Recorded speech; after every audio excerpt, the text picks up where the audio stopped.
আসসালামু আলাইকুম। কেমন আছেন সবাই? আশা করি ভালো আছেন। আলহামদুলিল্লাহ আমিও ভালো আছি। তো আজকে পর্তুগাল বিষয় নিয়ে গুরুত্বপূর্ণ আলোচনা করব। যারা যারা আমার চ্যানেলটি সাবস্ক্রাইব করেন নাই অবশ্যই সাবস্ক্রাইব করবেন।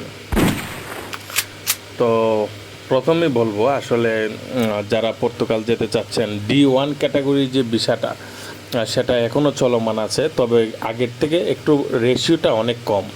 আগে ভিসার রেশিওটা খুব ভালো ছিল, বর্তমানে ভিসার রেশিওটা অনেক কম। তবে হ্যাঁ, ভিসা ডেলিভারি দিচ্ছে তা সত্ত্বেও। তো আমি মনে করি আপনারা আমার ভিডিওটা শেষ পর্যন্ত দেখুন, কারণ আমি খুবই গুরুত্বপূর্ণ আলোচনা করব আজকে। সেজন্য আমি বলতেছি যে আপনারা এটা শেষ পর্যন্ত দেখবেন না টেনে। তো আমি বলি প্রথমে যারা পর্তুগাল যেতে চাচ্ছেন, আপনারা যার মাধ্যমে যাবেন অবশ্যই আপনারা 100% অথেন্টিক একটি মাধ্যমে আপনারা পা বাড়াবেন। কেননা ডকুমেন্টস সবাই দিতে পারে। আপনি দেখেন ইন্ডিয়ার খরচ কিন্তু অনেক বেশি, ভিসার যে খরচটা এটা অনেক বেশি। আপনি ইন্ডিয়াতে যখন ফাইলটা সাবমিট করবেন, এত কষ্ট করে যাবেন, তারপরে ভিসাটা রিজেক্ট হয়ে গেল, সেজন্য আসলে অত্যন্ত দুঃখজনক ব্যাপার। আপনার যখন কাগজপত্র সব কিছু রেডি হওয়ার পরেও আপনার ভিসা হবে না, অনেক কষ্ট লাগবে। তো সুতরাং আমি মনে করি আপনারা ডকুমেন্টসগুলো প্রপারলি হয়েছে কিনা সঠিক সেটা যাচাই করে আপনারা এগিয়ে যাবেন। আর যে একটি পরিবর্তন আসছে পর্তুগালে, সেটা হলো আপনারা যদি রেসিডেন্ট কার্ড পান, তার 2 বছর পর আপনার ফ্যামিলি সবাইকে নিয়ে যেতে পারবেন।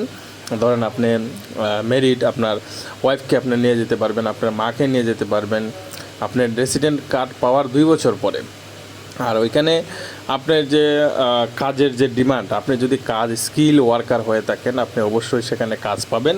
আর যদি আপনি স্কিল ওয়ার্কার না হয়ে থাকেন সেই ক্ষেত্রে আপনি কাজ পাবেন না।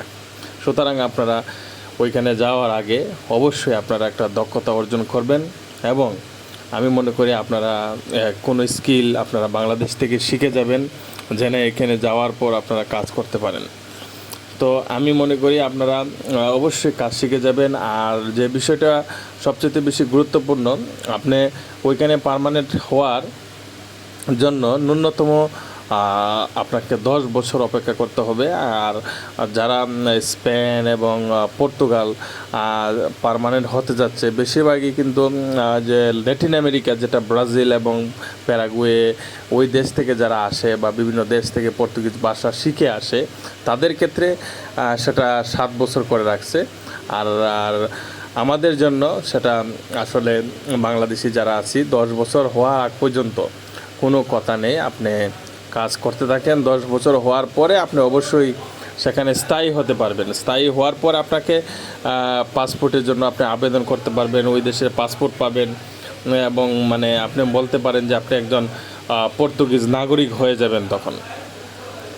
তো আমি বলি ওয়ার্ক পারমিট যে বিষয়টা, ওয়ার্ক পারমিট এবং পর্তুগালের যে ডকুমেন্টস যে বিষয়গুলো, অ্যাপয়েন্টমেন্ট এবং বিস্তারিত যে ডকুমেন্টস আপনাদেরকে এজেন্সি বা দিবে, সেই বিষয়ে যদি আপনাদের কোনো জানার থাকে অবশ্যই আমাকে নক করবেন, এবং আমি আপনাদেরকে সর্বদাই প্রস্তুত আছি আপনাদেরকে উত্তর দিতে।